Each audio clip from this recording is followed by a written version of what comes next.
Hey, true crime fanatics, this is Claire. And I'm Andi. You're tuned in to the Homicide Hobbies podcast, which is a podcast for people who love to hear about the horrendous crimes that people commit. Enjoy. We're going to discuss Timothy Jones Jr. He was born December 28th, 1981. A few trigger warnings for today are child abuse, spousal abuse, child murders, dismemberment of children, and mental disorders, just to name a few. There's some opinionated comments that Timothy Jr.'s father, Timothy Sr., makes, and I'm not a fan of his, and realistically, I'm not a fan of anyone in this case other than the kids that we're going to discuss, and it's because they're kids. You're awfully quiet. You took longer than normal to be like, Claire, you're not saying anything. It's almost like you didn't miss my commentaries. I sure done diddly did. Okay, so. And I'm leaving that in there. You're done diddlies? Okay. Sure I is. Then you get to explain to our public of why you're flandering yourself. Hey now, that sounds dirty. I can't keep up with Claire's southern accent, so I made up my own. It's got a little Flanders to it. That one didn't. It sure done diddly did. All right, anyway. Okay, so as per our usual, we're going to start off with Timothy Jr.'s childhood. And actually, we're going to rewind back just a little bit further. And I'm going to refer to Timothy Jr. as Timothy Jr., and he is our eventual murderer. And he could be TJ, because Timothy Jr. sounds like an awful lot. Well, I'm going to refer to his dad as Tim Sr., and then we've got Timothy, who is our piece of shit. Realistically, they're all pieces of shit. And I realize a lot of these people are still alive, and I don't give a shit. I don't like them. None of them. And this story that I'm about to tell you is nothing but showing how the cycle of abuse starts with the grandparents to the parents and then moves. It just continues, and it's really disgusting. And then social services drops the ball. It's a whole mess. Get to it, lady. Because we don't know what you're talking about. But I was just letting you know, Timothy Jr., we don't like him. Okay, but we're going backwards in time to see where these ripples occurred. His parents are Timothy Jones Sr. and Cindy Jones. So when Cindy became pregnant with Timothy Jr., she and Tim Sr. were 16 years old. Okay. Tim Sr. described his eventual wife, like they eventually get married, Cindy, as a lovely girl, very pretty. I would hope he likes her because he knocks her up. That doesn't necessarily have to go hand in hand. It sure don't. He said that her behavior changed when she was pregnant and that she became violent and erratic. Which, she's so young. I'm curious if she was stressed. Well, not only that, but like the hormone imbalances, because she's 16. Like, I'm going to say that she's got some kind of chemical thing going on. Well, she's a baby herself. Yeah. Well, Tim Sr. said that Cindy was a good mother when they were alone, but when other people are around, not so much. Yeah. Well, a lot of people will put on a front, so not surprised there. But usually it goes the other way, where they're a bad parent in private and a good parent in front of people. Wait, he's what? saying it's the other way around? Yeah, he's saying she was a good mother when they were alone, but when other people were around, she was a horrible mom. Like, what? That doesn't make sense to me at all. What does he consider good? Like, she only smacked him around when we were in the privacy of our own home. Oh, spoiler alert. She leaves the family when he's 18 months. So she's a bad mom to a baby. But he said that she behaved strangely and started becoming violent. She would cut up clothes with knives while hiding in the closet. What the fuck? That's some Stephen King shit. Did you ever see The Langoliers where the dude's like just shredding paper and then making like a while he's doing it? That's what I picture. Her just alone in the closet shredding things. Well, she Like, was alone in the closet shredding things with knives. that's what I'm She saying. also force-fed Timothy Jr. laxatives when he was an infant, stating that he needed to be cleansed. Why? I feel like they poop enough as babies. Why would you want more of it? I don't know. And She would then, get along with your poopy pants guy. oh yeah, my shit eater, Yeah. Gotta listen Mark to that episode, people. Mark Redwing, Red wine. red wine. Uh,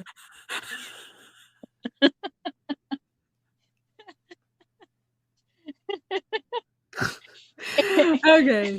Well, anyway. So anyway, she's in the closet shredding things. no, we fast forwarded through that. She's Oh, given the yeah. baby laxatives because he needs Oh, to be yeah, right. cleansed. Tim Sr.'s mother, Roberta Thornberry. Hey, maybe she ran out of laundry. Like,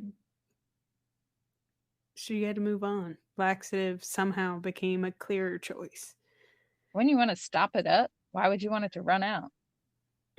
Adrian, I'm not a doctor. Tim Sr.'s mother, Roberta Thornberry, is Tim Jr.'s grandmother. Uh-huh.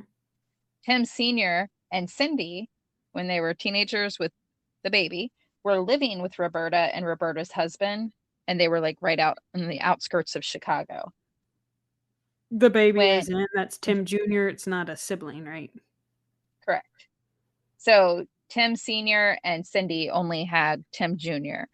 Okay. Well, you keep saying the baby, so I wasn't sure if it was like a sibling, you know. Yeah. When Timothy Jr. was an infant, Cindy would dress him in flannel pajamas in the summer. So it would be 90 degrees out, and she'd put him in flannel jammies. And then she would bathe him in cold water. And she would also refuse to feed him because she said she didn't want to have a fat baby. So the flannel PJs, how cold was the AC set to? Well, apparently she's taking him outside when it was 90 degrees and he's dressed for winter. So overheating the baby and Yeah. sticking him in a cold bath and just Fucking but with a them. lot of that could be her just not knowing how to take care of a baby properly. She's a child. No, Andrea, that's stupid. Like, no. You know full well not that, oh, gee, I don't like to take a cold shower. That, like, I Okay, feel so like yeah, for the a cold baby that, like, here, let me pluck these ice cubes out for you should be common knowledge that, like, so I was perhaps more or the less then screaming is from the cold water. so I was referring to the jammies because when I had my first child, I was 20. I was young, and I was always told that newborns can't keep their body temperature. So I thought you had to dress them warm so that they would stay warm. And I was 20 Turns and out the copious amounts of sweat could be a signal in the summer. yes. Well, so I don't necessarily blame her with the flannel, like not dressing him properly. That could have been possibly her just being like Mhm. overly cautious. I don't know. But not feeding him because she doesn't want a fat baby, that's not cool. And the cold water bath, also not cool. But What about the laxatives? That was a misunderstanding. no, shut up, Claire. So I don't like Tim Sr. I don't like his mother, Roberta. I don't like any of these people. And when I get a little bit further down and we stop getting distracted, you won't like them either. And I feel sorry for Cindy. I don't like them this already. I feel like this family made this poor girl's brain snap. I don't So think it was a thick twig to begin with. so shortly after giving birth to Timothy Jr., Cindy was pregnant again and she suffered a miscarriage. Cindy began to mentally snap further after the miscarriage, and she would apparently just sit in the corner crying while baby Timothy would be screaming bloody murder, and Cindy would be completely unresponsive. Like, she sounds like she's suffering from postpartum depression. Hmm. Hmm. Or, like, have you ever heard of postpartum or like the postpartum psychosis where like they are chemically imbalanced and mentally snap? I don't know how she was before. Apparently, she was a lovely young girl before. Well, he's still diddling her enough to get her pregnant a second time, so even in her craziness, he liked her after, too. Mm-hmm. So, R- and he said r- she was a good mom in public. no, in Well, private. right. What? No, she was not. No, she was not. So I go Roberta was the back to the ice cube bath. They're like, what? so Roberta, Grandma Roberta, was the closest thing Timothy Jr. had to a mother because Cindy seemed to not care about the baby boy, Timothy Jr. Seemed. All Tim right. Sr. thought Cindy was just fine. Roberta did not. Roberta described Cindy as nutty as a bed bug. uh, what? Nutty as Yeah, a bedbug doesn't even make any sense. that's how she's described her. It was never diagnosed, but it's believed that Cindy suffered from mental illness. Tim Sr. said he feared Cindy, like he finally was afraid of her, and finally signed her into a mental health facility, but then he felt bad and eventually signed her back out a week later. Why can he sign her in and out? It's not daycare. Because somewhere in the mix of this, they got married. Like they're juniors in high school and they got married. Yeah, but I feel But like if he signed her in and they're like, yeah, she's a plum fruitcake, and why would they be like, oh no, you can take her now. We don't need to watch her anymore. You want her so, back? Here you go. so I Keep in don't know how mind, she keeps your baby on ice. so I don't know like what level of if you sign yourself in, I'm assuming you can sign yourself out because it was voluntary. No, I don't think that's a thing. We'll have to look into it. Well, it doesn't sound like if there's reason to sign you in, that I feel like there's like a period of, yeah, so we agree you need to be here. Well, like if you're signed into a psych ward against your will, they can only hold you, what is it, for 48 or 72 hours, something like that? You tell me. How long were you I don't there? know. So Didn't think that was funny, clearly. so Cindy is young and pregnant twice, plus Roberta did not have a calm household. Grandma Roberta and her husband had a violent home atmosphere. There were fights, drug use, and alcoholism. So I, I could only imagine being 16. I'm assuming that Cindy's parents did not approve since she ends up moving in with Roberta's family because she was pregnant. So I could only imagine how the 16-year-old girl feels being in an abusive household and Well, having no and support system. yeah, did she move in because she got kicked out? Because I feel like That, that's of the times. yeah, that's what I'm saying. I have no idea why she moved in. I'm assuming her parents She didn't got yeah, approve of her being pregnant. she got the boot, and it's one of those you're not part of this family anymore. We brought shame and dishonor. Yeah.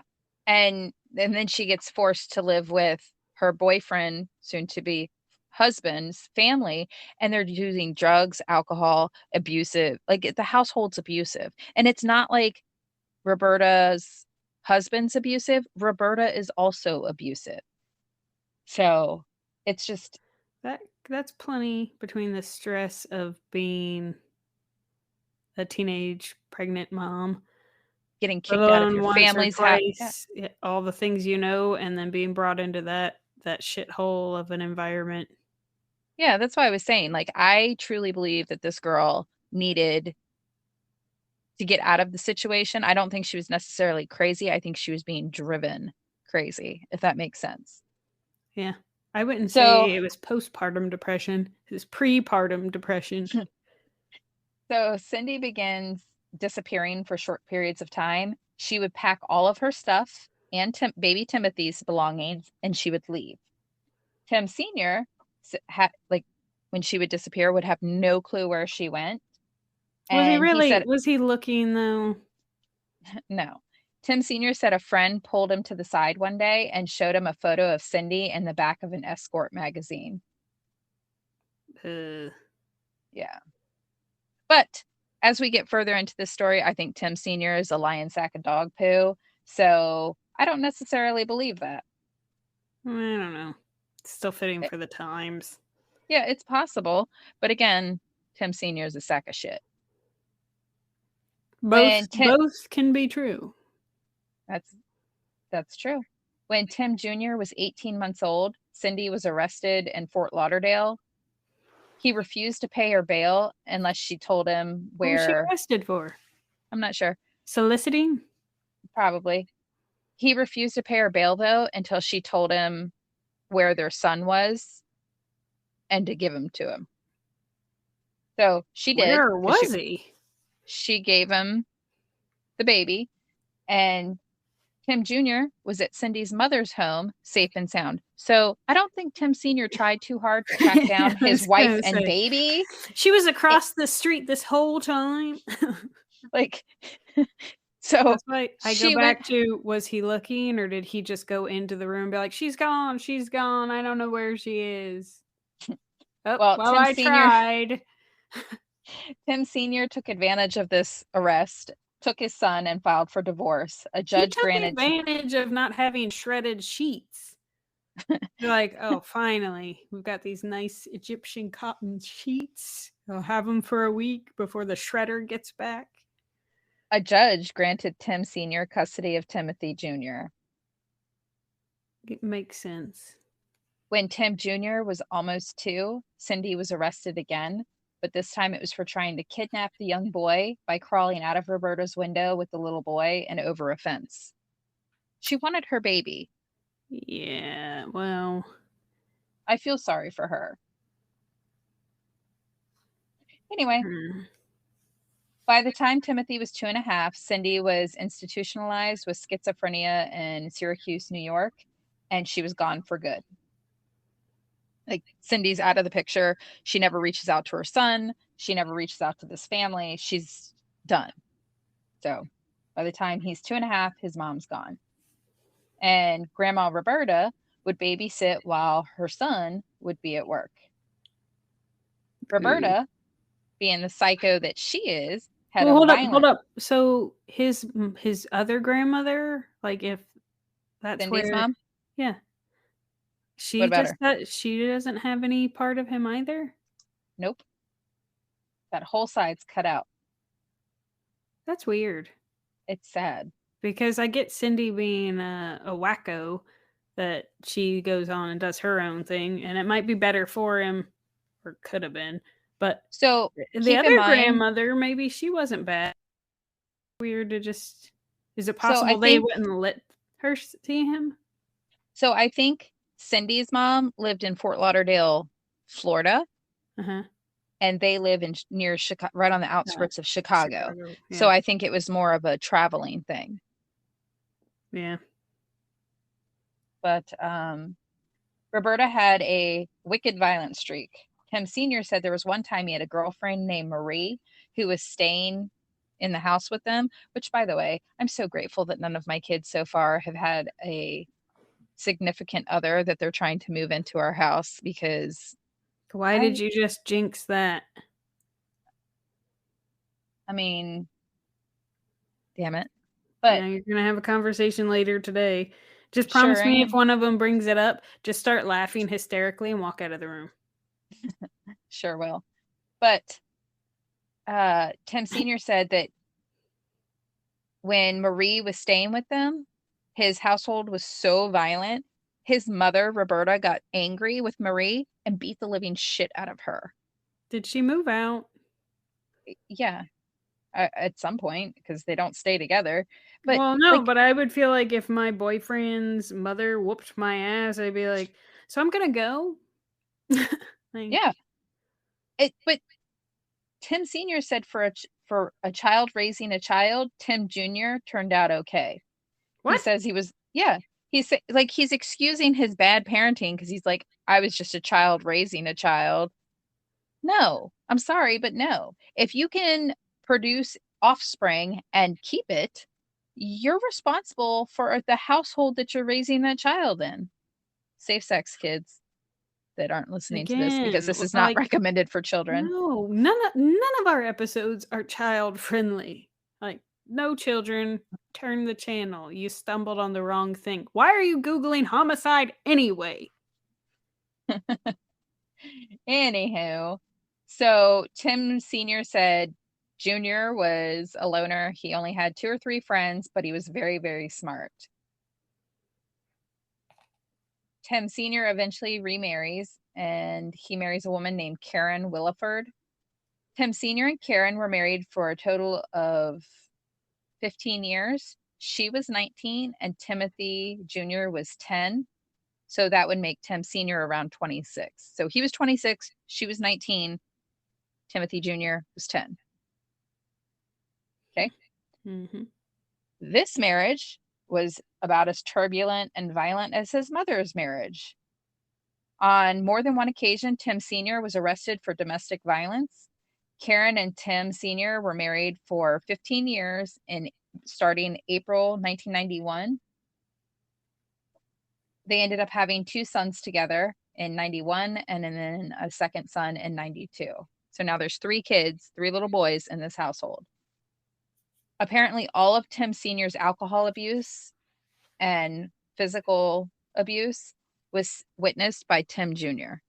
If Tim Jr. didn't want to be around his father and Karen and their young sons, like, I get it, because you kind of feel like an outsider. They've got these 2 babies, you're 10, 11 years old. I could understand feeling a little bit on the outside. I think it'd be weird being 10 and your stepmom is 19. That's also strange. But he would go to his grandmother Roberta's house and hang out with his uncle, who at the time was also a teenager, and they would drink alcohol and smoke together. At 10?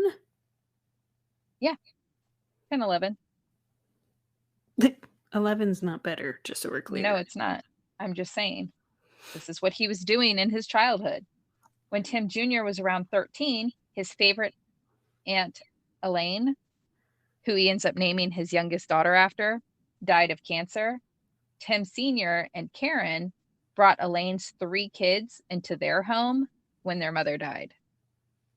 So this family of 5 just brought in 3 more kids. So now it's a family of 8.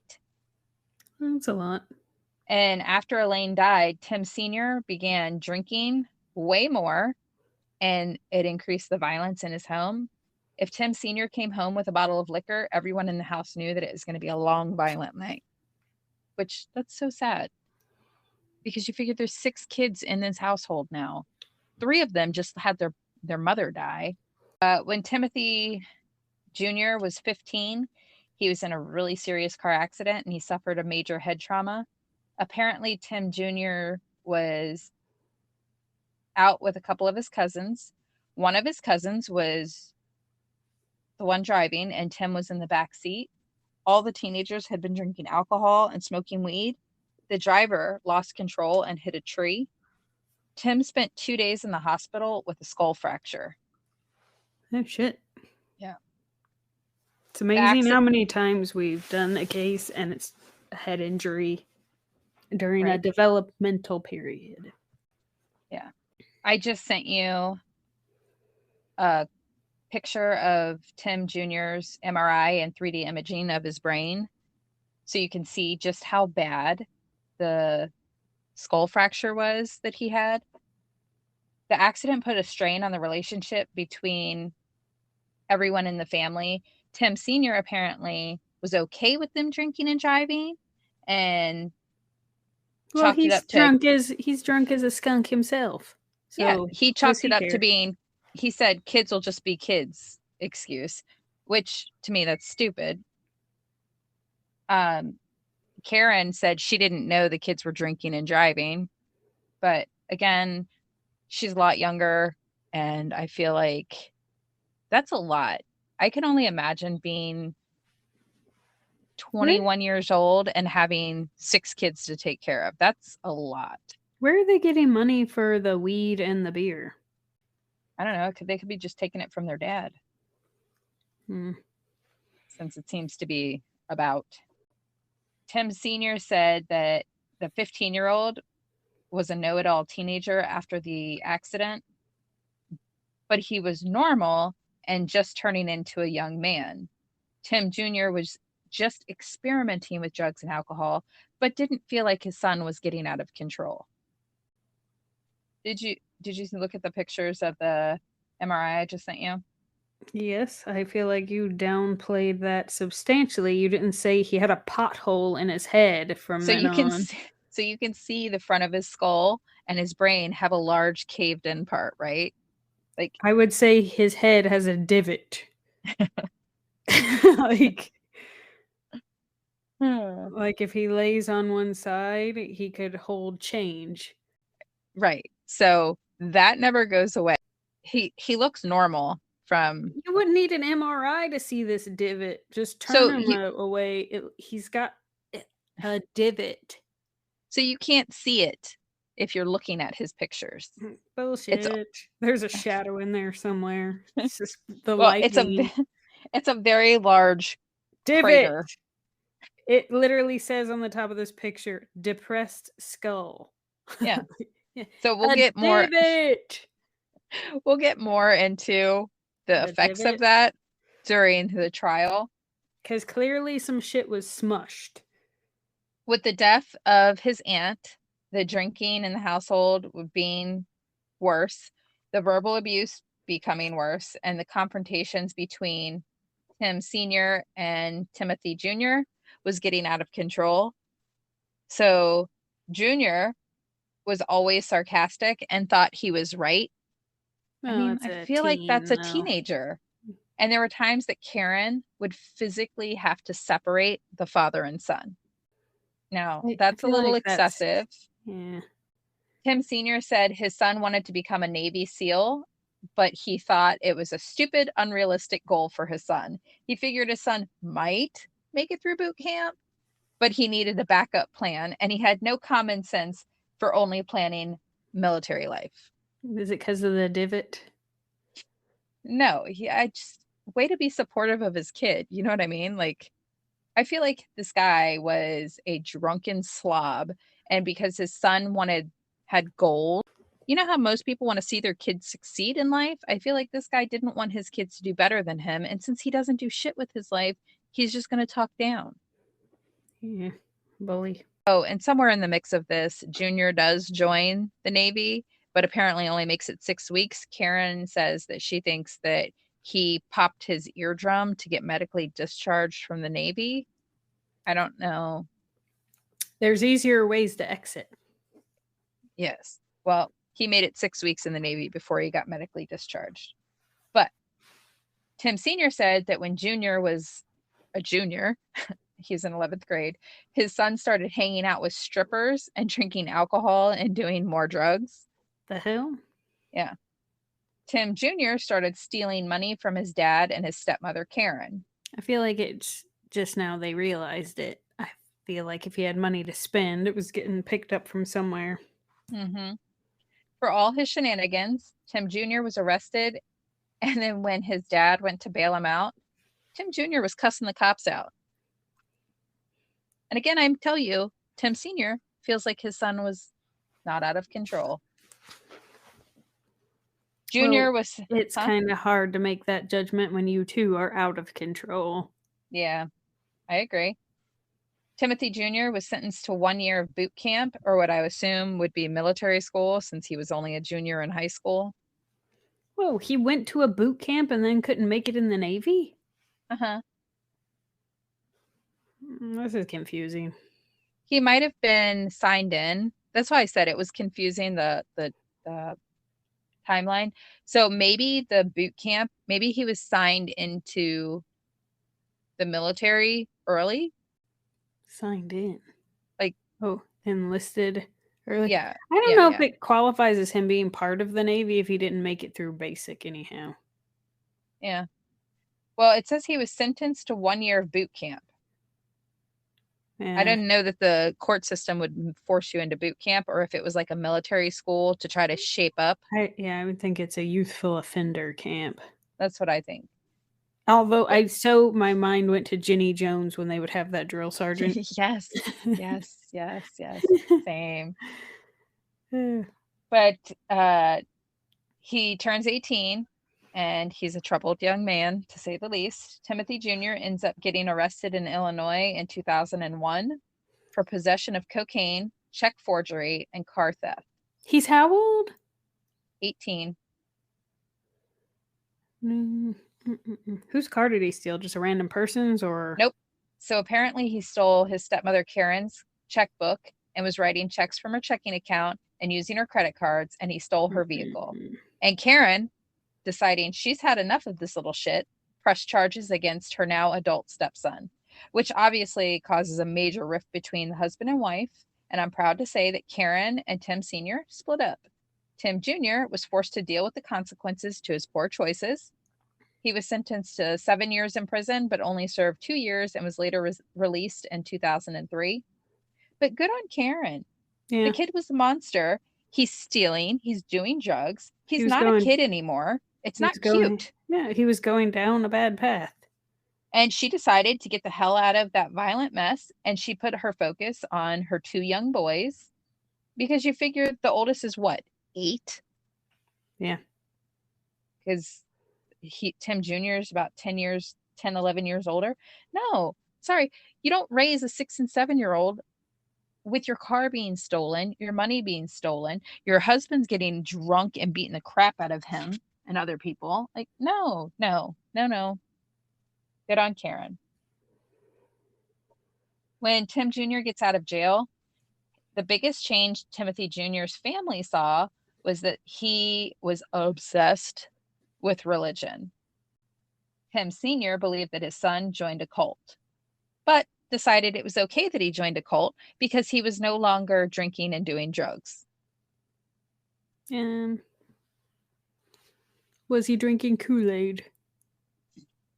No, because if he had drank the Kool-Aid, he wouldn't be around to do the shit that he does here. I don't know. Maybe they were taste testing with laxative. Perhaps. I'm guessing he had an immune system built up to it thanks to Cindy. You don't know what kind of shit he was into? I do not. So fast forward, Timothy Jr. meets Amber Kaiser in Chicago. Amber was from Pennsylvania. Tim Sr.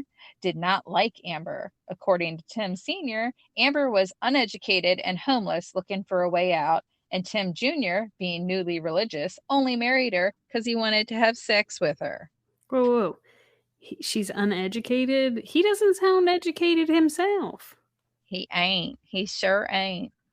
So naturally, Tim Jr. and Amber get engaged because, nothing's more exciting than having your pa say, you can't do this. So what's a rebellious teen going to do? Exactly what his dad told him not to do. So naturally, Tim Jr. and Amber get engaged. Tim Sr. did not want the young couple to get married. He felt like they were too young and that Timothy Jr. was not in a good place to be getting married. And that's probably the only comment that Tim Sr. makes that I agree with. But in June 2004, Timothy Jr. was 22 years old and Amber was 18, and they get married. Which, by the way, that means she was around 17 when they met. Tim Sr. said Timothy Jr. believed he was going to live and breathe the Bible. Tim Sr. apparently told his son it wasn't going to work out with a modern woman and living by the Bible. What? I don't even know what that means. I don't know. Tim Sr. is quoted as saying, Claire, would you mind reading the first quote? If a man loves a woman, he'll follow her to the ends of the earth. Amber quickly became pregnant. Tim Sr. said his son was not worthy of being a parent yet, and neither was Amber. It's a little late for that. And don't you think that's the pot calling the kettle black there? At least he's over 18. Yeah, I was going to say when he said they were too young, they were 16. Yeah. And saying that they're not ready to be parents, I, again, don't know where he's getting his rights to have an opinion on that. But I feel like it should be taken away because he wasn't a Jim. He was a Tim. He was. Amber ended up giving birth to a total of 5 children. Not all at once. Oh, I was going to say. Whew. They had Mera, who was born in Pennsylvania. Elias and Nahtahn were born in Mississippi. Gabriel and Abigail were both born in South Carolina. Are these family names? Because those first couple were a little unique. So Nahtahn was named after a warrior. Huh. Okay. And then Abigail, her middle name is Elaine. So she's named after Tim Jr.'s favorite aunt that passed away of cancer. So she's Abigail Elaine. In 2011, Tim Jr. graduated from Mississippi State University with a degree in computer engineering, which good on him. Like, Yeah. at least he went to college and he graduated and he's trying to make something of himself. Him and his wife Amber at that point had 3 of their kids. They decided to move to South Carolina so he could work as an engineer for Intel in Columbia. You said he had 3. They had 3 of their kids. Where were the rest of them, or is this She only hadn't when had. they're okay? She hadn't had them yet. I'm just telling you that she eventually Has gives 5. birth to 5 kids. Gotcha. But when he graduates from Mississippi State University and moves to South Carolina, at that point they only had their 3 kids. Okay. He earned a salary of around $71,000. Well, I got another question. So, since Timmy Jr. here, is he abusive at all with any of his girlfriends or now wife? So Or I'm not yeah. answering that because I'm going to get to that. Yeah, but up till this point, not really, right? So he doesn't really have girlfriends. I think Amber's like, Oh, his first serious. yeah. But 'cause up you figured he- until this point, he hasn't laid hands on another individual. correct. Okay. So 3 kids in. And then he gets a job at Intel. They moved from Mississippi to South Carolina. Apparently, during all of these pregnancies, the couple was living in Mississippi with Tim Sr., and Amber suffered a miscarriage, to which Tim Sr. said that he thought it was for the best because the young couple didn't need any more children. They only had the 3 at the time, and I realized 3 is a lot. But needless to say, Tim Jr. was furious. Can I just say, time and a place?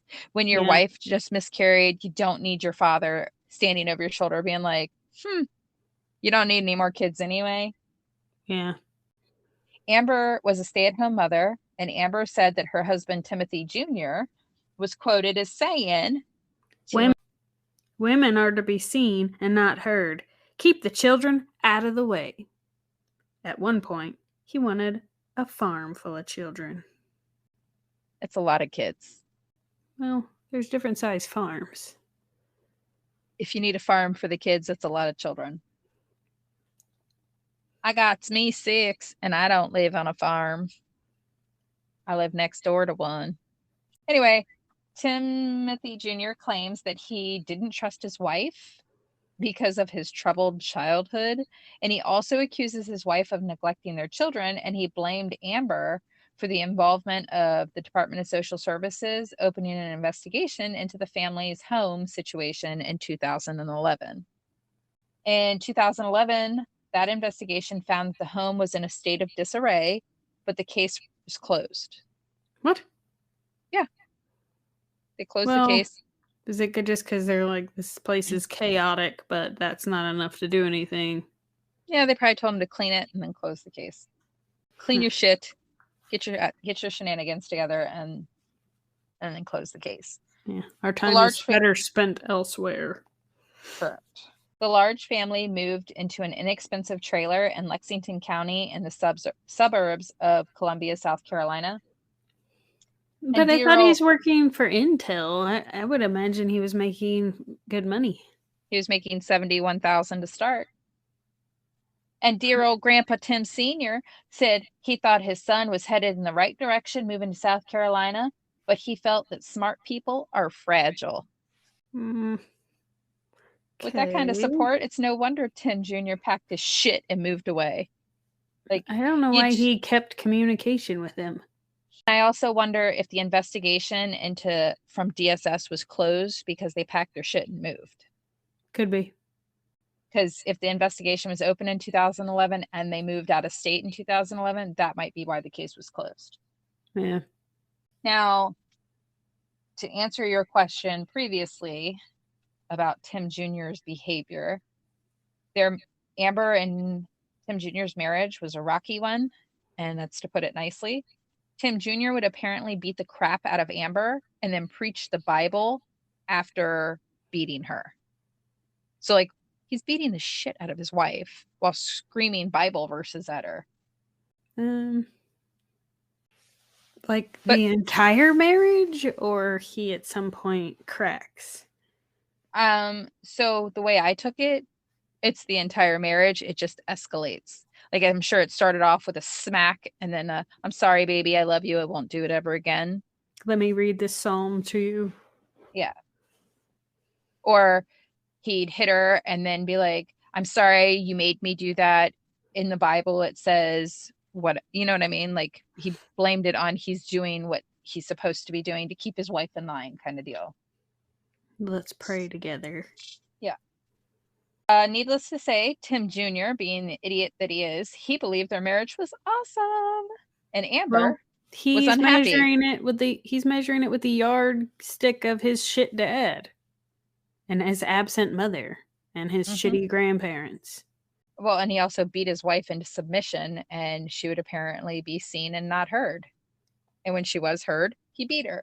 And supposedly, Tim Jr. only beat Amber and not the children. But at this point, the kids are little. Like, you're talking toddlers. They had kids back to back. Because I'm sitting here doing the math, and in 2014, the oldest is 8, and this is in 2011. So, yeah, the oldest is a toddler. Yeah, in 2011. Yeah. The oldest would be 2. Yeah. So I can't imagine why Amber's unhappy. But at the same time, Timothy Jr. was raised around his grandparents, who were alcoholics and abusive.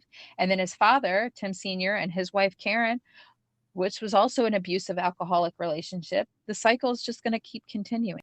Amber was apparently also super angry when she found out that they were moving into a trailer. She was under the impression that they were going to live in a big, beautiful home and have nannies for all the kids that Tim Jr. wanted to have. What? I guess that's the lifestyle that he said he wanted. And then she packs all their crap and they move, and she sees a dump of a trailer. And when I say it was a dump of a trailer, it was a dump. So I'm so confused at a nanny for each one of the kids. Are there people out there that has a nanny for each one of their children? I thought it was a nanny for the kids, not per kid. She was expecting multiple nannies to help with the kids. According to Tim Sr., he purchased appliances to put in their trailer, but Amber didn't care. She didn't want to live in a trailer. Was there a brand called Nanny? Tim Sr. also apparently This could all be hocked up to a misunderstanding. So Tim Sr. also apparently lived with his son and daughter-in-law for about a week in this trailer. Ooh, that sounds and like during that week, close quarters. Wait, it gets better. Apparently, during that week, Tim Sr. finally got the toilet to work. What? Well, did he plug it first? So he apparently, had a burrito. The trailer that Tim Jr. purchased did not have appliances. It didn't have like working bathroom facility situation.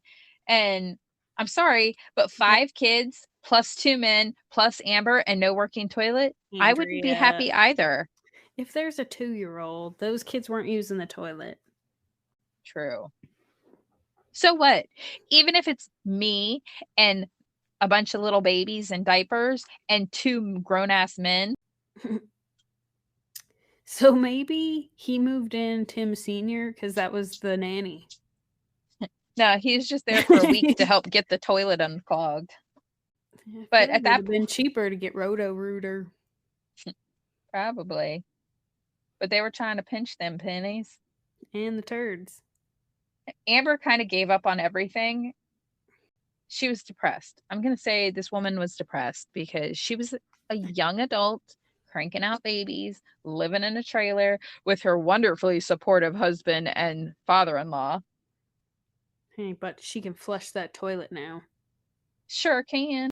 The couple decide to separate for about 2 weeks in May of 2012. I was wrong. They only have the 4 kids at this point. They haven't had the 5th.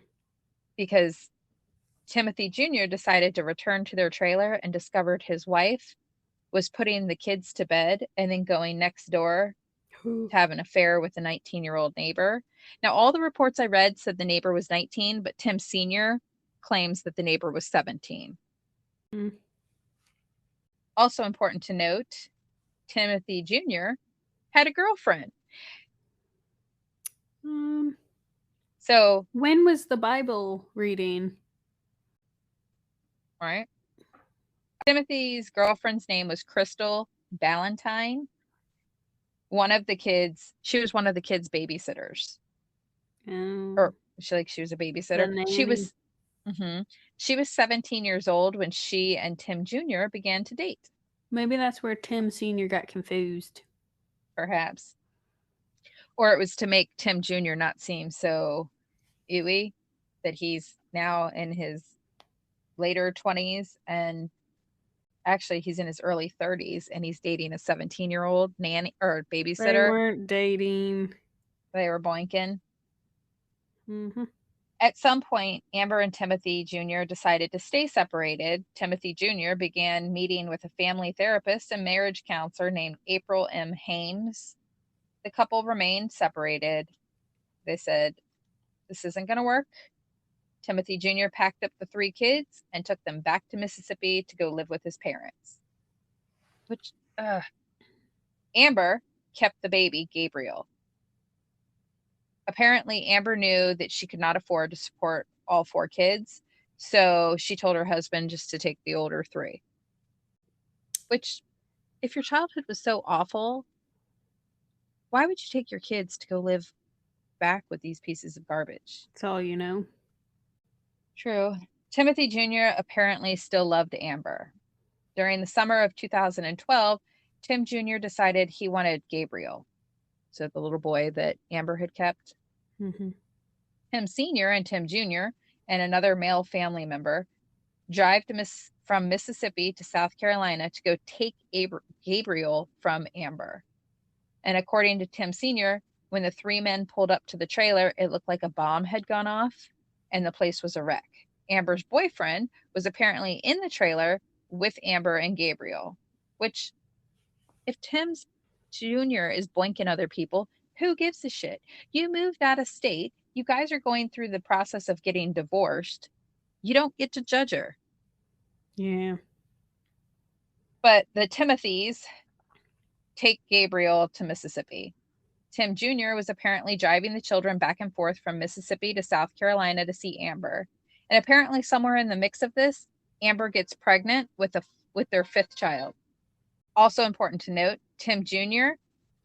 had a DNA test done to confirm that he was in fact the father of... Yeah, I was going to say, because if she's diddling someone else, how... Yeah. Well, he was the father. You are the father. The last time Timothy Sr. saw his son or any of his grandchildren was Christmas of 2012. Timothy Jr. was in a bad mood and being rude to anyone and everyone. Tim Sr. said that he knew the holidays were hard on his son because he liked having family around, and without his wife, he felt like he had no family. I believe his family was acting like assholes, and let's face it, that's what they've been doing this whole time. And they were probably running their mouths. And since he supposedly still loves his wife, like, I don't know. I feel like the holidays when you're freshly separated could be rough. Yeah. Timothy Jr. packs his crap, leaves, wants nothing to do with his dad. That took a long time. Like, I'm just saying, to cut his dad out finally, that he went through a lot of his dad's bullshit before he was finally like, you know what? Screw this. I've had enough.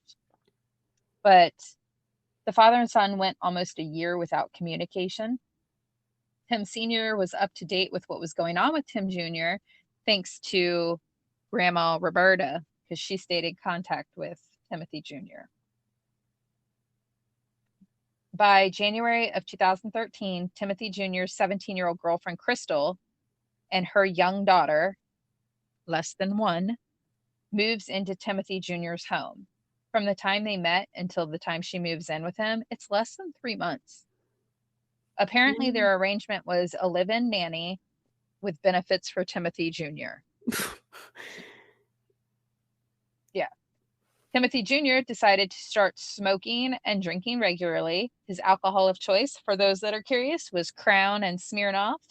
Hopefully not together, because it sounds... Yeah, I was gonna say. But did he vomit after he drank them at the same time, or? I feel like he would. But he also regularly started doing drugs, and he would disappear and stay out all night until the early mornings. At 17, Crystal relied on Timothy Jr. for income, so she would go along with his super strict religious rules and his restrictions. It's not super strict. He's diddling the 17-year-old nanny. So he also has rules that she's following along with. He restricted the clothing that she and the kids were allowed to wear. And Timothy Jr. was a very strict and extreme disciplinarian. Timothy Jr. and Amber finalized their October 2013. Timothy Jr. was awarded custody of all 5 kids, and Amber was only granted visitation, and it was required to be supervised by her husband. Ooh. Timothy Jr. and the children moved back to Lexington County to another trailer. Amber's visits with the kids rarely took place at the trailer. They usually were at a Chick-fil-A in Lexington. Timothy Jr. allowed his ex-wife to talk to the kids over the phone every night. And on Sunday evenings, Timothy Jr. would allow his kids to participate at youth night programs at the Salvation Army. Timothy Jr. was investigated 2 more times for child abuse at this time. The caseworkers found no evidence that warranted removing the children from their home or from the home. In June of 2013, Crystal and her 1-year-old daughter leave Timothy Jr.'s residence. According to Crystal's testimony later, she testified that her daughter was less than a year old and accidentally knocked over a drink, and Timothy Jr. tried to whip the little girl. What? Yeah. Like, this poor baby is just barely walking, accidentally knocks over a drink, and he tried to whip her. So Crystal took her baby and left. So good for her. Yeah. Way to stand up for her own child. And I'm not being sarcastic. No. In May of 2014, one of the children said that their dad spanked him and forced him to do exercises as punishment. But due to a lack of bruising, the caseworkers considered the punishment to be lawful. And 2 weeks after that, Timothy Jr. was again accused of child abuse.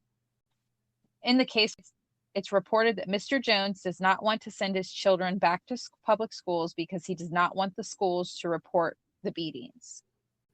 The caseworker also noted, Dad appears to be overwhelmed as he's unable to maintain the home. The case was not closed before all 5 murders of the children, by the way. During the summer of 2014, Timothy Jr. hires another babysitter named Joy Lowrick. She would try to clean the house because it was always filthy. She said she went on 2 family trips with Timothy Jr. and the children. One of the trips was to Myrtle Beach. They went June 27th to the 28th in 2014. And she said the trip was normal. Tim would scream at his kids to come join him in the water. Way to make it fun, dude. Like, get your ass in the water. Whatever. But they would play on the beach and play in the water. They went to Orlando, Florida, June 30th. So you figure they went to Myrtle Beach. Close, yeah. Yeah. They drove. I think what they were doing is going from South Carolina. They went to Myrtle Beach for a couple days, and then they were headed to Florida to go to Disney. Mm-hmm. And they made it a road trip of vacation fun. But during the trip, the kids were getting antsy and grumpy, bickering like kids will do. Timothy Jr. told them to settle down, or else he would pull the car over on the side of the highway, and the kids would have to get out and do squats on the side of the road. The family and babysitter Joy stayed at Disney. Timothy Jr. went to a bar the first night, and when he returned to the hotel room, his 2 youngest boys, Nahtahn and Gabriel, were not behaving as their father had expected. Nahtahn was jumping on a bed and Gabriel was squealing too loudly. Timothy Jr. pulled both boys' pants down and started spanking them with a belt. The few Yikes. times that we've stayed in a hotel, my kids are super excited because it's out of their norm. Granted, Yeah. they're not jumping on beds and stuff, but kids are excited. They're little. Gabriel's 2, by the way. Nahtahn is 6. So a 2-year-old and a 6-year-old squealing out of happiness, I don't think it just warrants a beating with a belt. Yeah. When Joy tried to intervene and suggested other methods of discipline to Timothy Jr., he told her he thought women should be seen and not heard and that they were his kids, so shut the hell up. The family spent the following day at Disney. There's photos from Florida showing all the kids smiling with badges around their necks, and the 3 older kids have on Disney hats. There's pictures of them posing with Toy Story characters and Disney princesses. On the 3rd and final day, the family went home without going to SeaWorld, which is what Timothy Jr. had originally promised. Like that was one heck of a vacation, especially to bring a nanny to. Yeah. Upon returning to South Carolina, the babysitter Joy had to return the vehicle she was borrowing, which I think was an excuse. And she was driving from her parents' house to Timothy Jr.'s home, and without transportation, she had to quit working for the family. Joy also called social services in August of 2014, so pretty much as soon as they got back, and reported that the children were being spanked with a belt and that there was not enough food in the house for the kids. On Thursday, August 28th, 2014, Timothy Jr. picked up his 3 oldest kids, Mera, she was 8, Elias, who's 7, and Nahtahn, who was 6, from Saxcoff Elementary School. And then he went and picked up his 2 youngest children, Gabriel and Abigail. Gabriel was 2, Abigail's 1, from a daycare that was nearby. That afternoon, Timothy Jr. unsafely forced all 5 kids out of the car to a Walmart.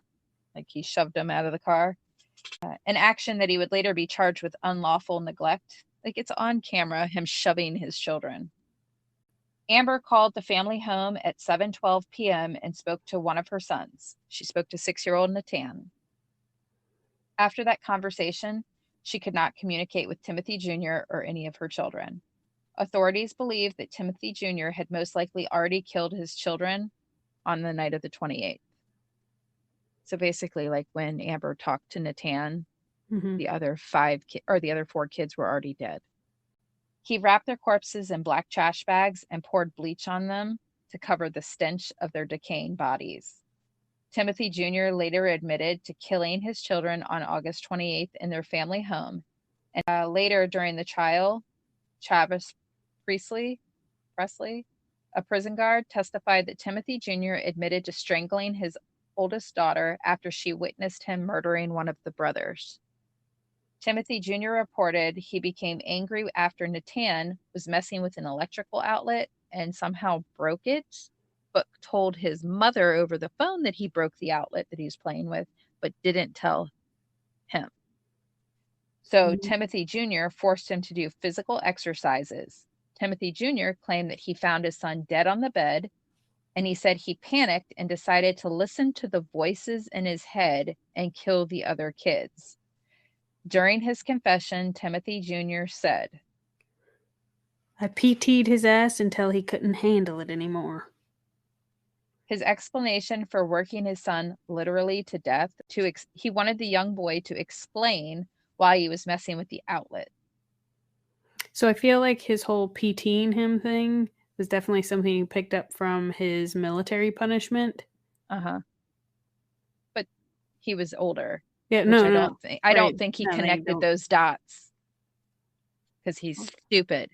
But the lying sack of shit that Timothy Jr. is, experts testify that the young boy appeared to be strangled to death, which means he did not die in his bed from being overexercised. Timothy Jr. admitted to strangling his youngest children with a belt, stating that their necks were too small for his hands to strangle properly.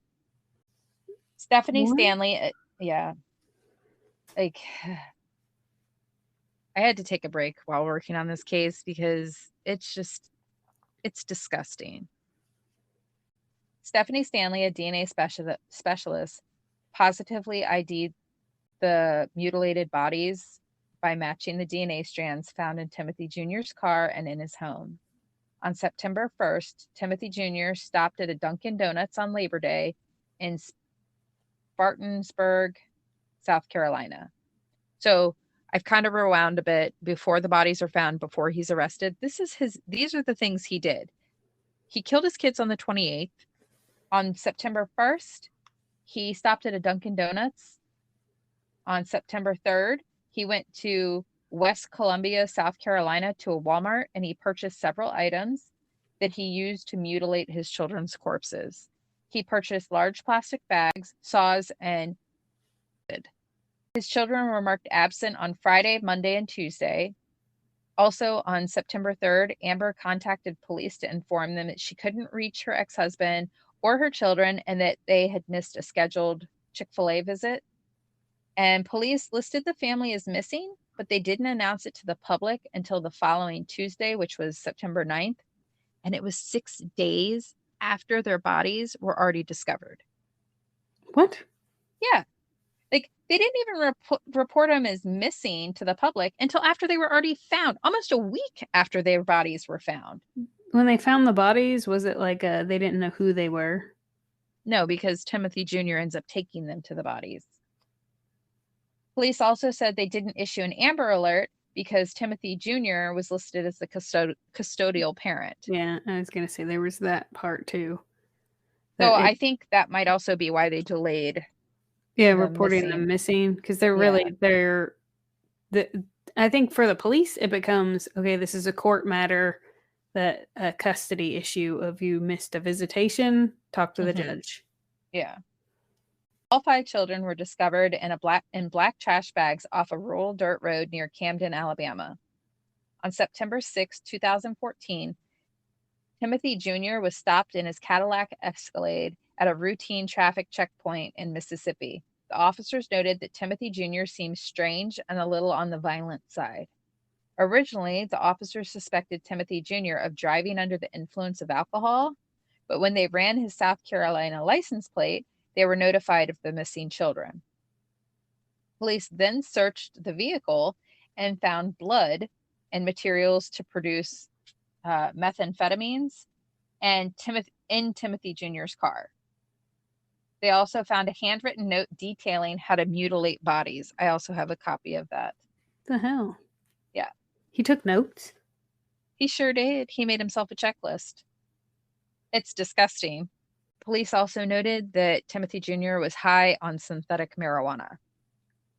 But I think I put it in here somewhere, but on his list, he testifies, I think I'm gonna end up repeating this, but he wanted to dismember the bodies, boil them to get off like the bodily fluids, and then burn what was remaining so he could dispose of the kids.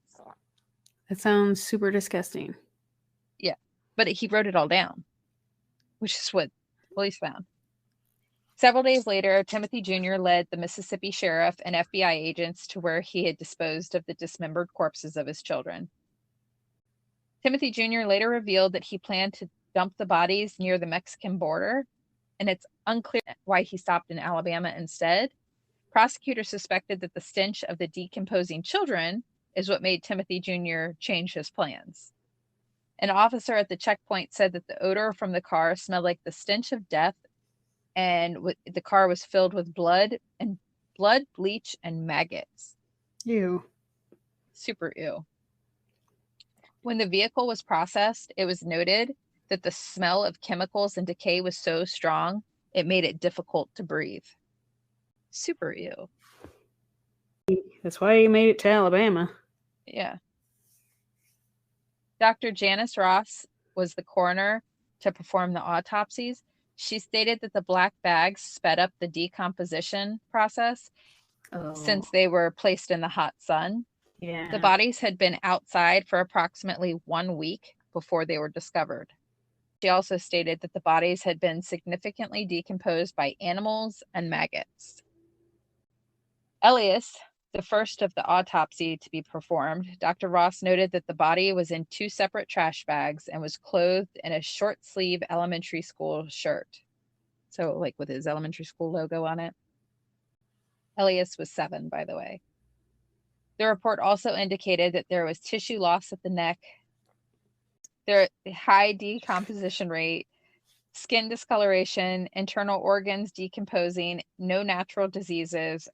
Fracture of bone in the neck shows he died What of the hell are strangulation. unnatural diseases? He didn't die of anything, is the point. You said no natural diseases. Because that's what's there. Like, I'm assuming poisoning or something. Like, That's there was a no natural. disease. Listen, I didn't write the autopsy report. That's what they wrote. No natural disease. So the child had no natural disease that caused his Okay. death. So Shut what up. were the unnatural diseases he had? Fracture of the bone in the neck showed he was strangled. Mera, she was 8 and was the second autopsy performed, and she was reportedly unclothed. Dr. Ross indicated the child's left hand was missing and that there was significant tissue damage or tissue loss on her body. What? Did he try with the acid, I wonder? I don't know.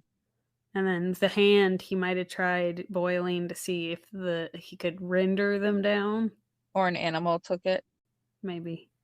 Timothy Jr. later told investigators that his daughter's last words before he looked her in the eyes and murdered the 8-year-old were, "I love you, Daddy."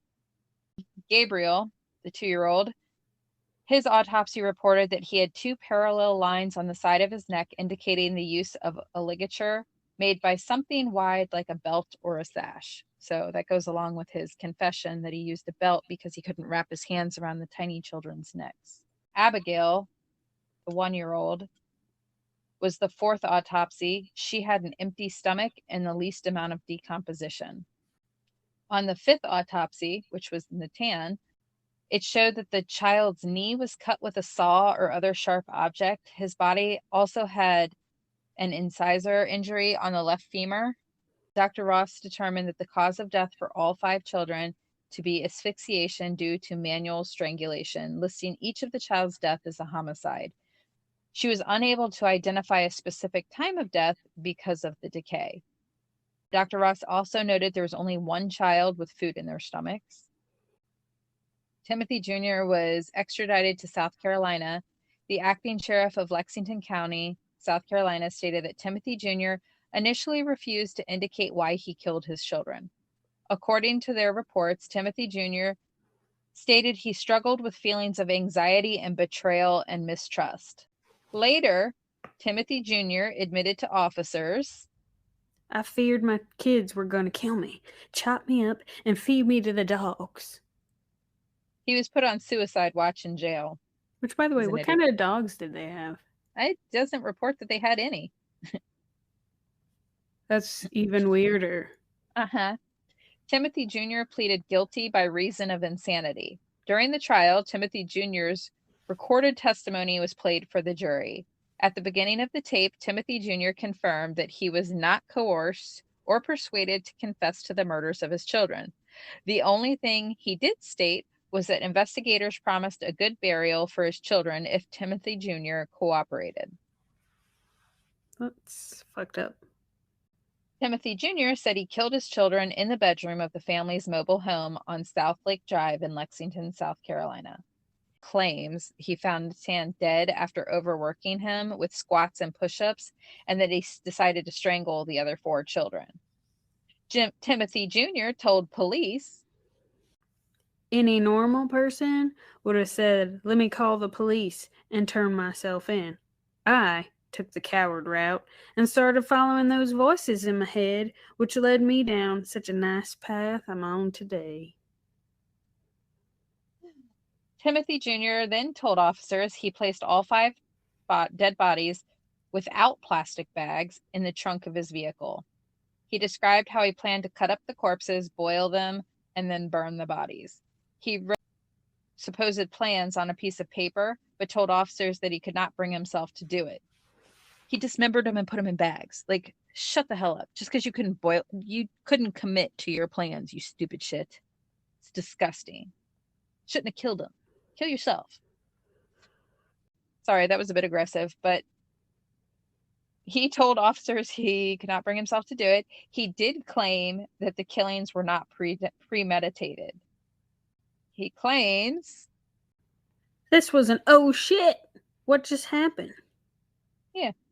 he claims it wasn't premeditated. It was just like, oh shit, I just killed all my kids. I didn't mean to. But then he broke out his notepad and started jotting down how he was gonna piece them out. Mm-hmm. Made his Walmart list. Sure did. Timothy Jr. argued that a demonic gremlin voice told him to murder the children. Why did it have to be a gremlin? I don't know. They don't even I totally talk. think of the movie Gremlin. Yeah, they just squeak and wiggle their ears, so... The court-appointed psychologist declared that Timothy Jr. made a conscious decision to kill his 5 children. Still not off of the gremlin thing. Because my brain totally skipped over to... I haven't seen Gremlins in so long that the only one I remember, and I think it's Gremlins 2. I mean, I remember Gremlins 1. They turn into gremlins because they get sprinkled with water or fed after midnight or whatever that shit is. But Gremlins 2, where one comes out of the porta potty at the fair, probably why I don't like porta potties. I mean, not the only reason, but things can come out of there. They're only supposed to go into it. I'm right there with you. But I thought it was just normal toilets. I don't remember them talking is all. They were just like lingering around making little noises. Yeah, except the cute furry one. That wasn't a gremlin. They turned it into gremlins.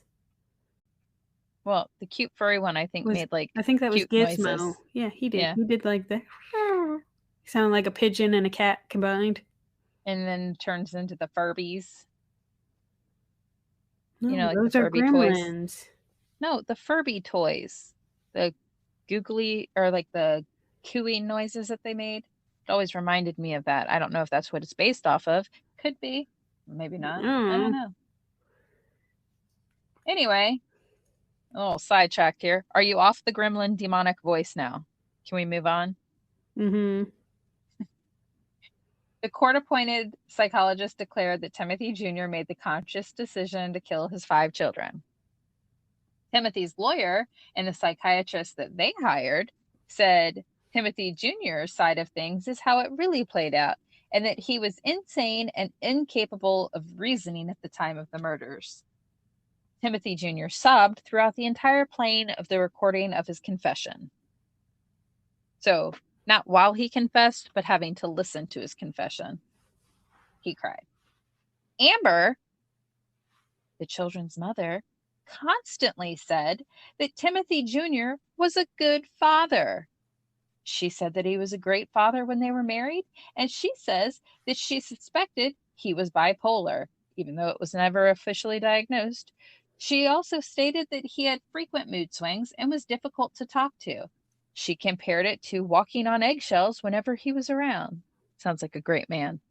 Well, it could have been he was capable of having a relationship with his children, but it was like an adult conversation he would check out. Almost like, she got to see the south end of that pole. Yeah. She described him as always being angry. She said that there were more bad times than good during their marriage. Amber also testified that her husband did not spank his children frequently, but insisted on corporal punishment such as push-ups and squats. Again, I point out that their oldest was 8, then 7, 6, 2, and 1.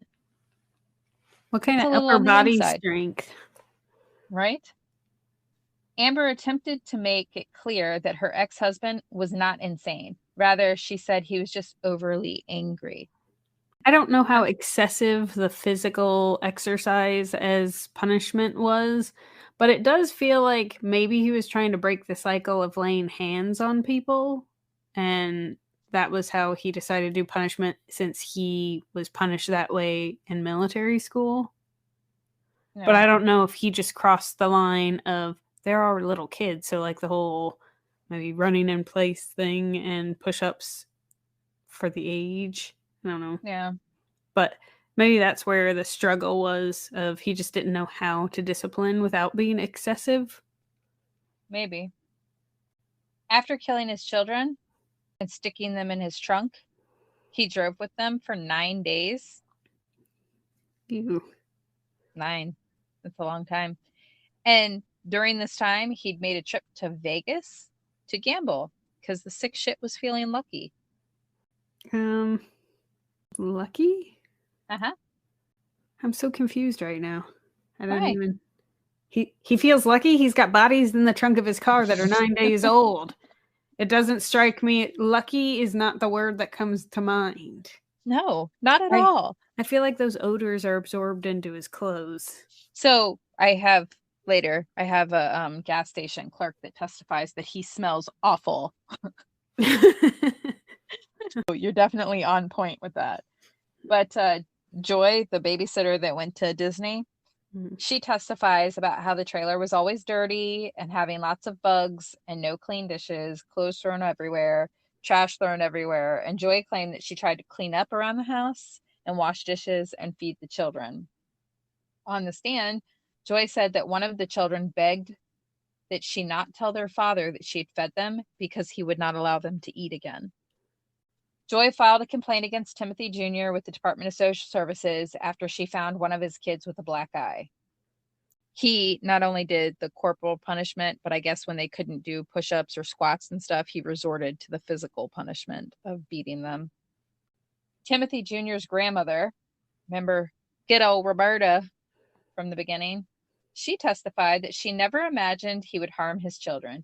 She recalled a time that they were visiting a few weeks before he decided to kill all 5 kids, and he supposedly said, "Grandma, I can't be without my babies." So Grandma Roberta said she tried to convince Timothy Jr. to let her and her husband take the 2 youngest children who were not enrolled in school back in Mississippi because he seemed overwhelmed.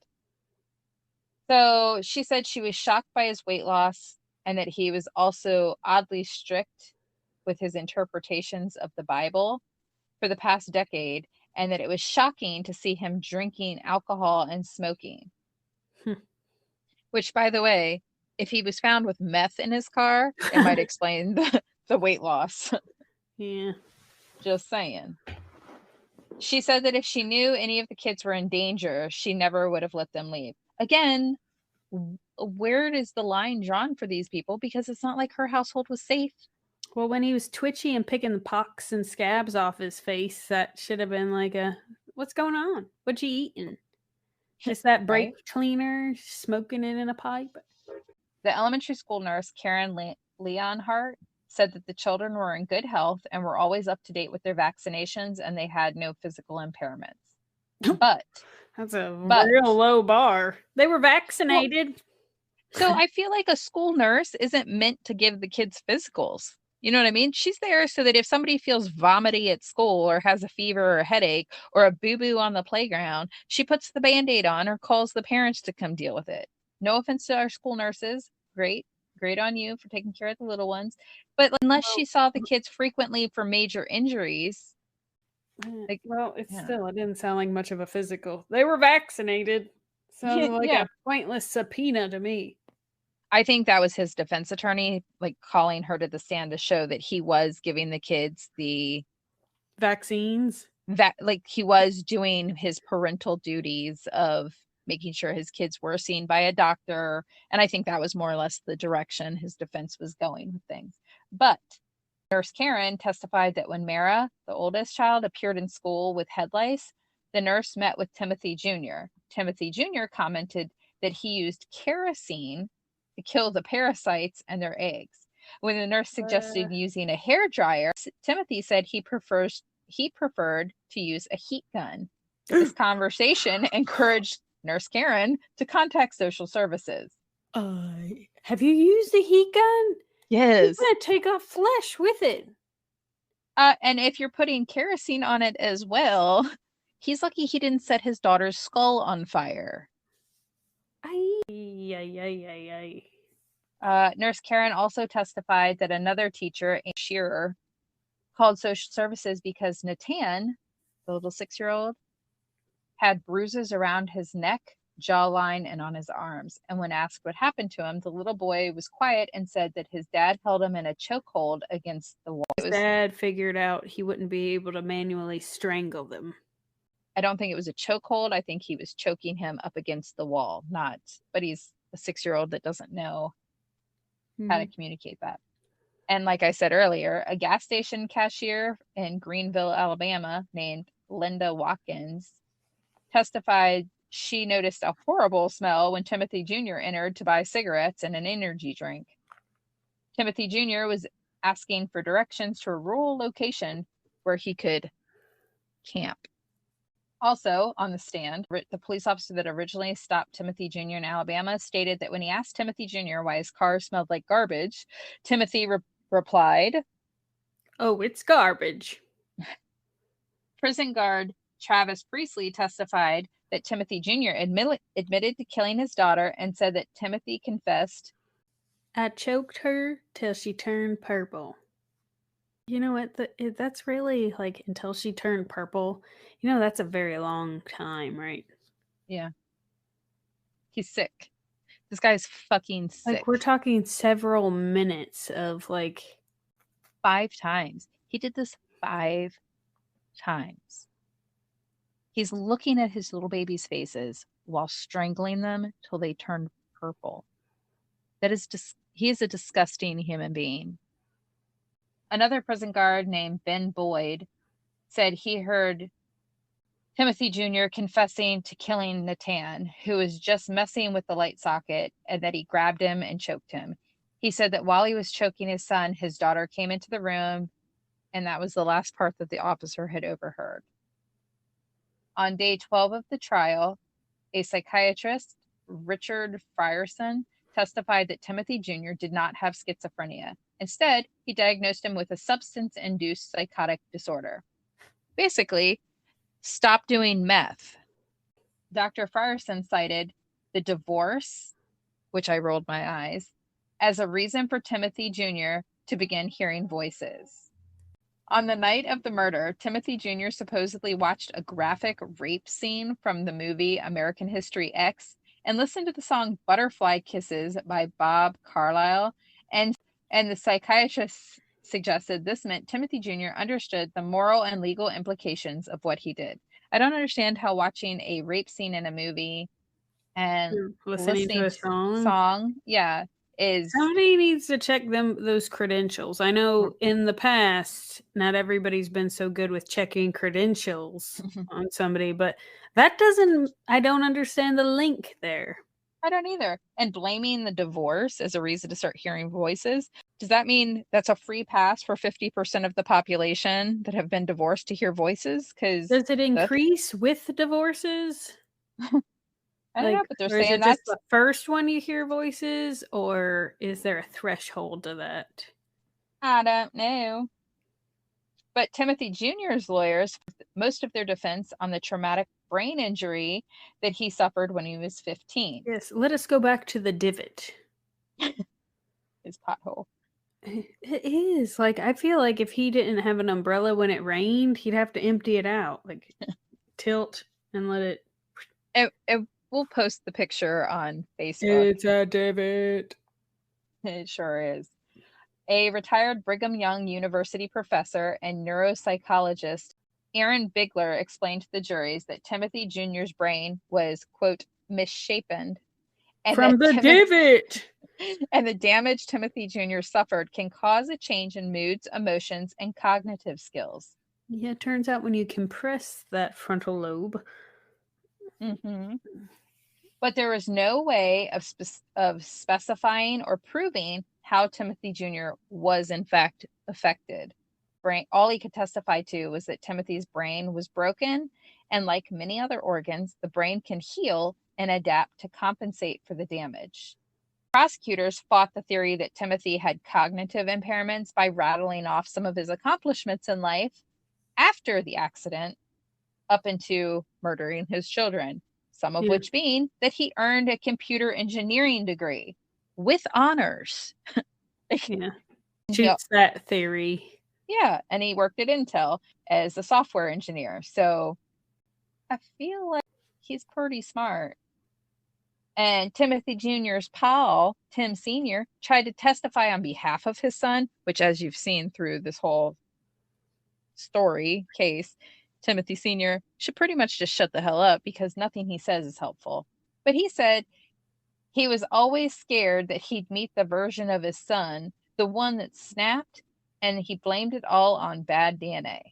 He said that his son was a sick man and that there was a look in his eyes like Cynthia had, or as we've been calling her, Cindy. So Tim Sr. said it's the DNA. Yeah, Tim Sr. from his side. From both. I feel like this kid was just screwed.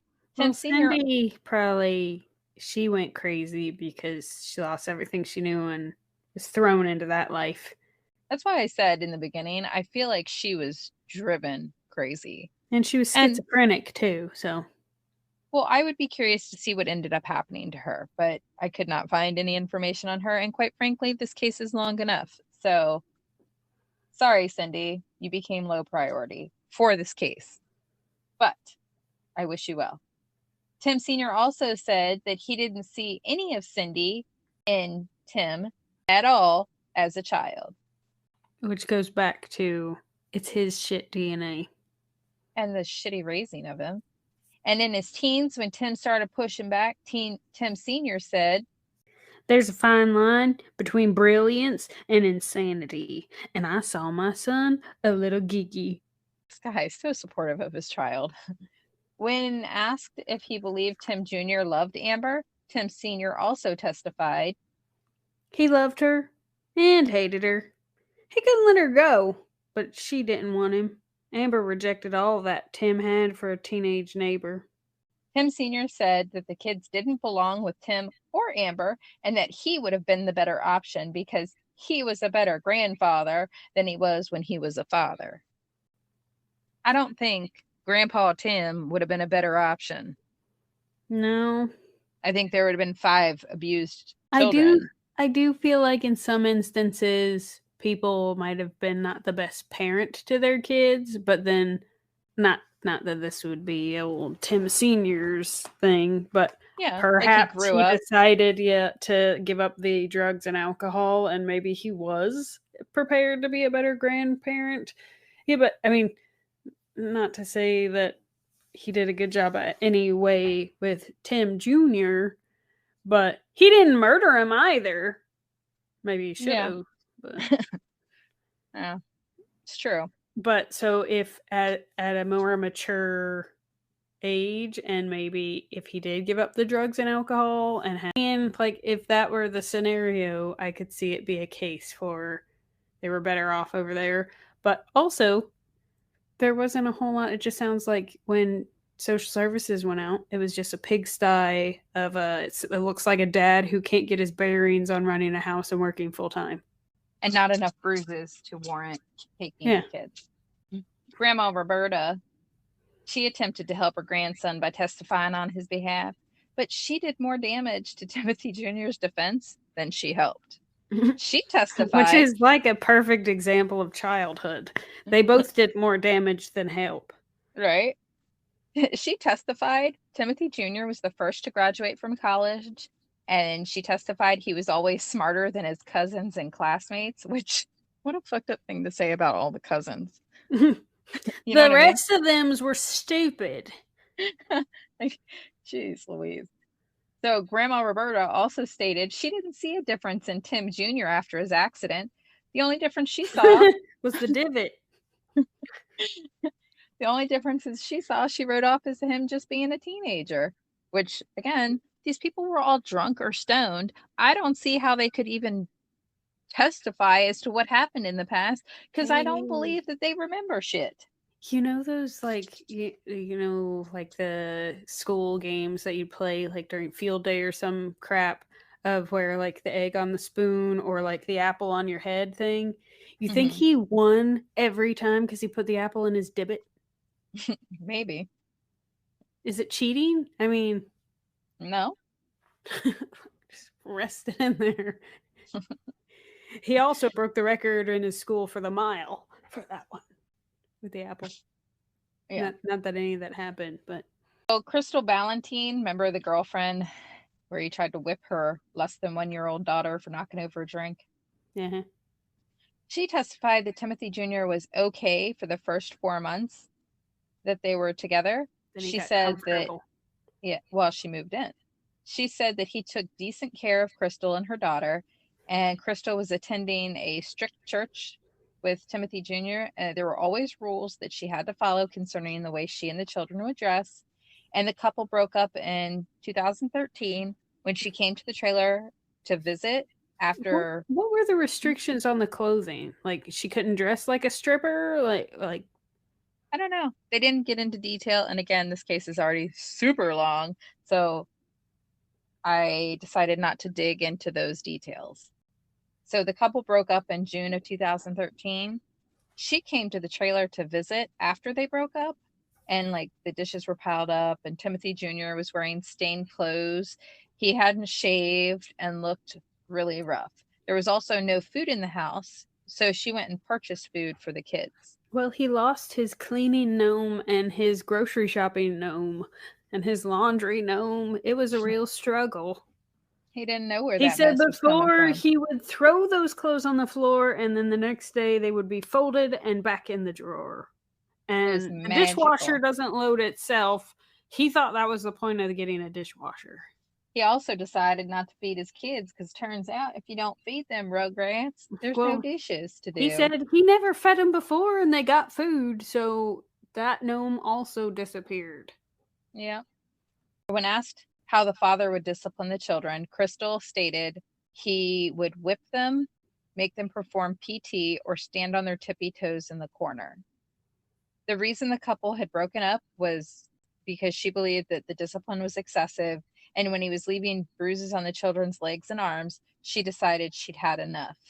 What really drew the line was him trying to turn the abuse onto her baby. Because let's face it, less than 1 year old is a freaking baby. Yeah. Crystal also said that when Timothy Jr. got angry with the kids, you could hear him through the walls of the house, and the kids would be crying and begging their father to please stop. And if Crystal tried to intervene, Timothy Jr. would say they were his kids, not hers. That was his go-to with anybody that tried to intervene. They're mine. Crystal also testified that one time Nahtahn had accidentally broken a window, and Timothy Jr. made the little boy stand on his tippy toes all day. That's a long day because he's like 4, 5. He's like 4 or 5. It was an accident. Mera, the oldest, was severely beaten. Remember when I told you about the hair lice that she had, that he put kerosene in her hair and used a heat gun? It's a weird way to say it. The hair lice. Yeah, whatever. Not that body lice. It was just to her head. I thought if it was on the body, it's called crabs. Isn't that what crabs is? I think is they're body lice? Body lice, but I don't know the difference because haven't had either. Neither have I, but I thought I just always assumed that crabs was like genital. Did you just like scratch yourself? I sure did. I'm feeling a little itchy just talking about all this head loss. I totally just scratched my head. Oh, I feel like I need a shower. That's why it sounded weird because it's head lice, not hair lice. Well, Mera was severely beaten because she wouldn't admit to her father to using a hairbrush of another child at school, and that's how she got the lice. I'm sorry, but okay, so a few years ago when my daughters were in preschool, they ended up with an outbreak of lice, which in turn gave all of us lice because we did not realize they had lice until they had lice. Did you take a blowtorch to your scalp? Because I hear that's effective. So is kerosene and a heating gun. No, but fun fact, if you dye your hair, it also gets rid of the lice. Probably because there's ammonia in there. Yes, correct. So I dyed my hair. We put this what's it called? The lice shampoo. No, the lice shampoo soaked everybody's heads. And funny, Jason had it the worst. Super gross. Anyway, Timothy Jr. started beating his daughter until she gave up a name of another child who gave her head lice. Did he torch that kid? I'm sure he would have. But my whole thing, when my kids brought home lice, it didn't dawn on me to demand to know where it came from. I didn't know that there was a lice tracing thing. It doesn't change The lice treatment. No. I guess he wanted her to admit that To where she's been. well, and like it was her fault Mm. because if she didn't use somebody else's brush, I don't know. Did He's an they ever idiot. have lice since? Well, he killed them shortly after, so. Ooh. When asked by police officers if Crystal knew about Timothy Jr. having any medical problems or mental problems, she said she saw none. But she did say he would occasionally mumble under his breath, complaining about things that he had to do or things that annoyed him about his children. But she did not believe he was out of touch with reality. No, he was bitching about having to adult. Oh, that's because he had grown used to having gnomes that did things for him. Magical fairies floating around.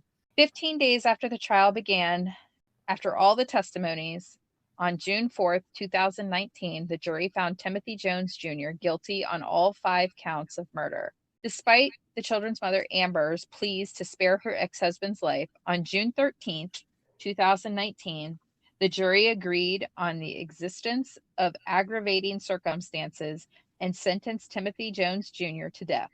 He was one of 2 men sentenced to death in South Carolina in 2019. He is currently waiting for his execution on death row. And according to South Carolina officials, Timothy Jr.'s trial cost taxpayers $647,653.27. So over $500,000 on this piece of shit. Several of the jurors needed to seek outside therapy and counseling after the trial due to the trauma of seeing the photos of the dismembered children and hearing the kids' voices on videos that were played. I don't think I'd be able to. Yeah. I'd have to have myself excused some way. I realize somebody has to serve on the jury, but I'd be one of the snot-nosed crybabies in the corner because it's sad. Well, you can still take it in chunks. Yeah. One of the moments that many of the jurors were haunted by was when a prosecutor in the case handed the jurors a Woody doll from Toy Story, which belonged to the 6-year-old Nahtahn. The jury was told that the little boy loved his Woody doll more than anything in the world. And Timothy Jr. shredded the doll in front of his son to torment him as a punishment. That's dark shit. Yeah. And despite the toy being damaged while the jurors were holding it, the toy is quoted as saying, "There's a snake in my boot." No, the toy said, "Boy, am I glad to see you," which many of the jurors believe was the 6-year-old speaking to them from beyond the grave. Several of the jurors found that disturbing. In 2021, the snot-nosed little brat, Timothy Jones Jr., requested South Carolina Supreme Court to look into his case, claiming that the trial was unfair. And that is the generational violence ending in the murders of 5 innocent children and this piece of garbage waiting for his turn.